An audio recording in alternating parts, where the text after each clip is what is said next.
তোমার কি করছো? খাবার বাড়ছি। কি রান্না করলে? একটু পরে দেখাবে।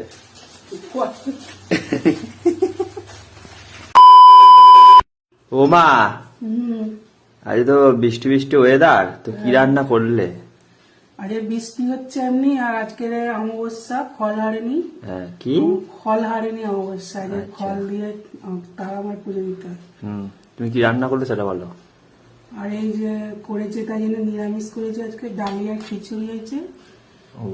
ডালিয়া দিয়ে খিচুড়ি করেছি, আর আলু ভাজা, পাঁপড় ভাজা, আর আম আছে। আম তো খাবো না। তোকেও দিয়েছি তাই। তার বৃষ্টি পড়ছে আর খিচুড়ি খাওয়ার ইচ্ছা হলো তোমার? বৃষ্টি পড়ছে জন্য খিচুড়ি খাওয়ার ইচ্ছা হয়নি। অমাবস্যার জন্য? অমাবস্যা তাই জন্য। তাও চাল দিয়ে করিনি তো, ডালিয়া দিয়ে করেছি, ডালিয়া দিয়ে ডাল দিয়ে। আচ্ছা, समझ गया 40। সেই নিরামিষ করতে হতো তাই জন্য ডালিয়া খিচুড়ি করে নিলাম। বৃষ্টি পড়ছে, ভালো লাগবে, বৃষ্টি বৃষ্টি হয়ে গেল খিচুড়ি। ওকে। এরম এরম দেখাও।